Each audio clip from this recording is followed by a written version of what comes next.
Hi there, this is Tracy, and today I'm going to talk about forgiveness. Forgiveness of a narcissist is probably one of the hardest things that any of us will ever have to do. And we all struggle with forgiveness, and it has different meanings for all of us. And very many misconceptions, because I think a lot of people think that when you forgive someone, that you are condoning their actions. You're saying, okay, I forgive you. And that's not true.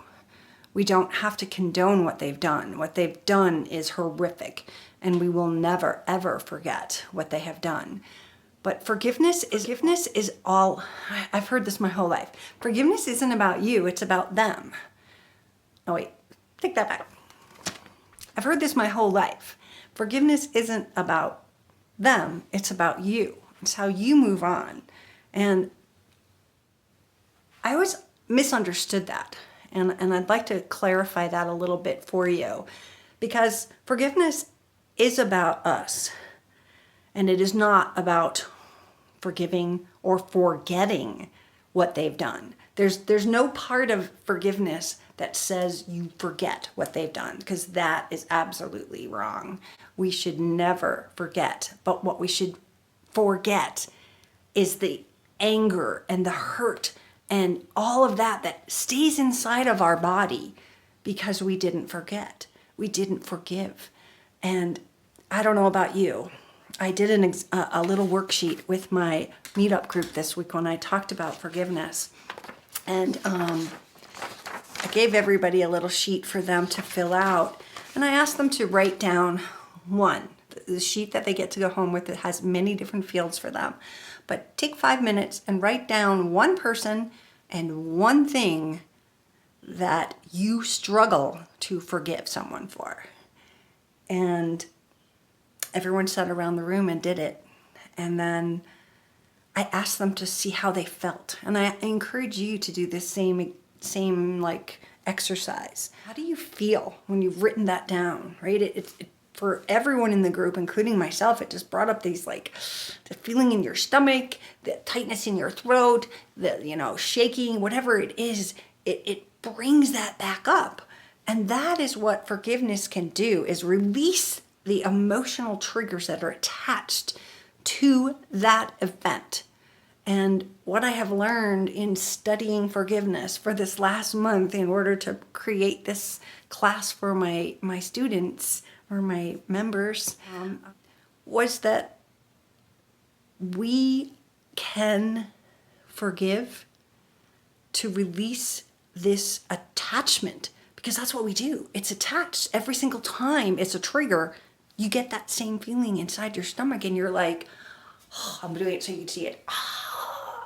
You get it, and it hurts, and it brings up confusion and anger and hurt and just like, you get so pissed off. Wouldn't it be nice if they didn't have that control over you to do that to you any longer?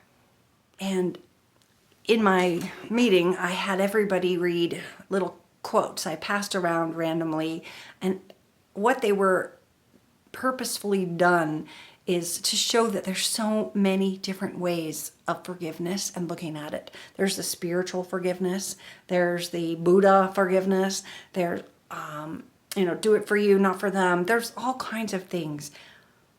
But I'm going to read a couple that I had written on here that I thought were really meaningful. So I've got the glasses. Forgiveness doesn't excuse the behavior. Forgiveness prevents their behavior from destroying your heart. Does that make sense? Forgiveness liberates the soul. It removes fear. And that's why it's such a powerful weapon. And that was written by Nelson Mandela. The weak can never forgive. It's an attribute of the strong. And that's from Gandhi. These are really, really meaningful quotes, because it's not letting them off the hook. It's showing us to stop thinking of it that way. This is, again, it is for us. It's for us to cut that tie, cut that away from them. Here's one. Forgiveness is the meaning of grace. The grace to love yourself enough to be willing to put trust in releasing the pain attached to whatever stuff, I wrote shit, happens to you. And this is for you, not for them. And when you forgive, you heal. When you let go, you grow. Unexpressed emotions limit your life, and it is time to heal. According to Merriam-Webster's dictionary, forgiveness is to give up resentment of claim to requital. It has a second part to it. To cease to feel resentment against an offender. Let me read that again. To cease to feel resentment against an offender. So you're just releasing the resentment and that, ooh, that's going to come and choke you and hurt you every time you think about that. If you're releasing the resentment, that is a better word. Can we come up with a word for that? Forgiveness is kind of overrated, over talked about, and confusing, right? Especially when we have dealt with things that are unforgivable. I played videos, and I suggest that you do this. I played videos for my group to open up the class. And I showed them excerpts of TEDx talks on forgiveness. I have on my YouTube channel, since you're here now, you probably can find it. I have a playlist on forgiveness. And all of these TEDx talks, I think I flagged 4 or 5 of them. They were pretty horrific things that people had to forgive. A man whose grandson was murdered became friends with the father of the boy that murdered his son. That's ultimate forgiveness. That is the unforgivable. You killed my child. But as he said in his TEDx talk, someone else talked about the situation in the TEDx talk. There were victims on both sides of the gun. And so in finding forgiveness, they were able to go together and help so many people. And another one of the examples was a woman was hit by a car and lost her leg. And it took her 15 years of all that built up anger inside to reach out and talk to this person. And she found out that all of this anger was only hurting herself. This person had been living a life of hell ever since he hit her and she lost her leg.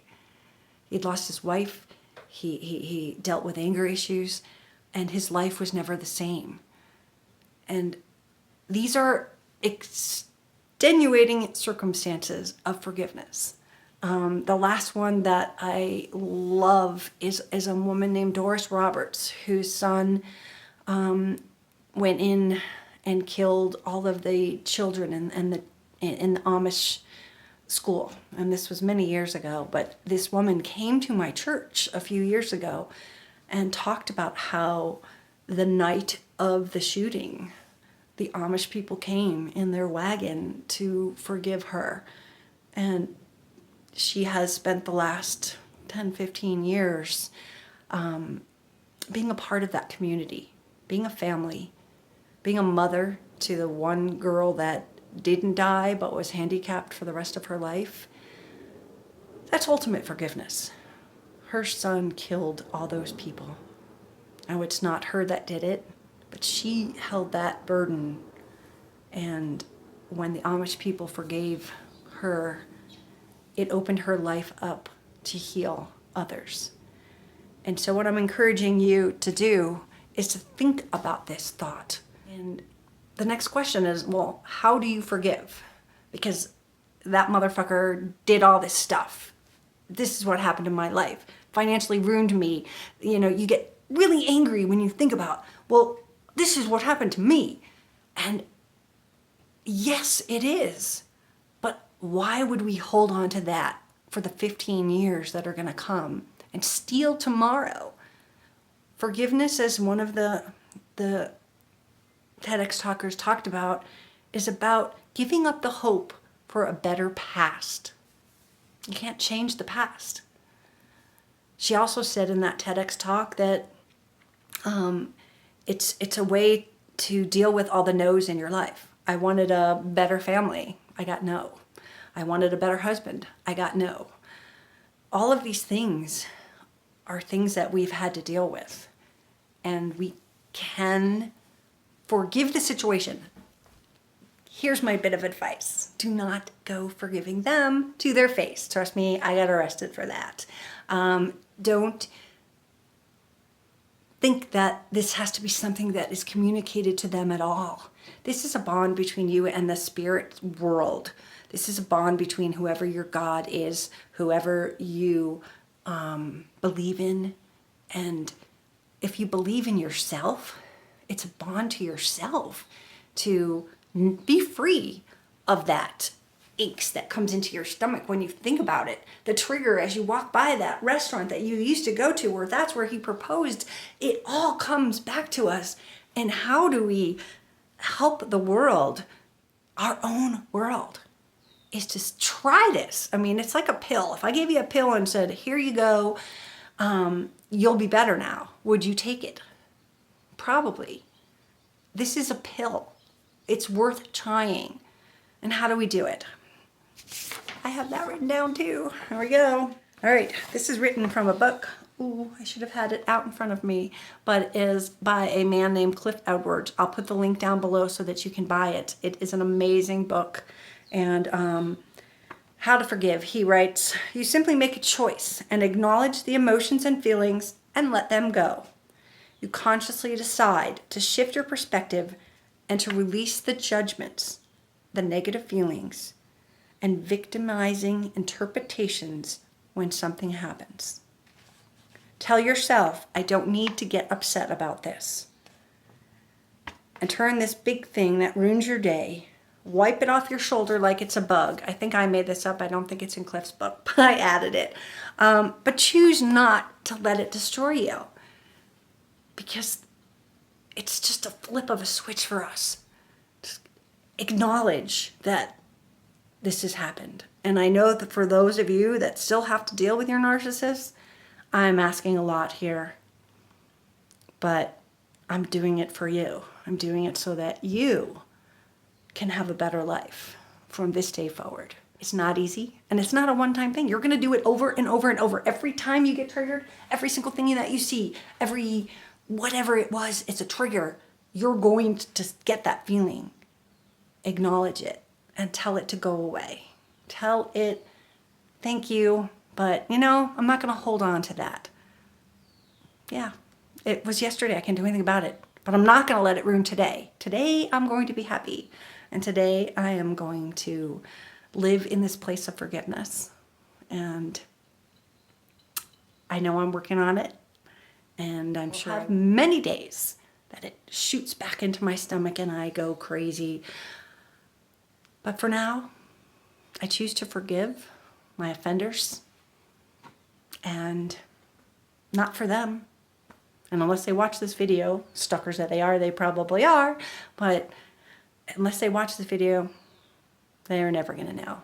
But the important part is that I am never going to let another moment of my day be spoiled. It might hook me. I might be triggered, but I'm going to say no. I'm going to purposefully turn away and say, get off my shoulder, bug. You're annoying me. This is Tracy, and if you have never been to my website, go to narcissistabusesupport.com. I've got lots of resources, local meetups that are wherever they are in the United States. If you do not have one in your state, contact me. I will teach you how to set one up. I will help you, guide you, and do whatever I can, because when you set up a group, you are going to be amazed at the people that you will help. So go to my site. We've got resources. Also looking for writers. If somebody wants to write some good blog stories on narcissists, I would be happy to look at them. And let's see, subscribe to my channel. I really appreciate that.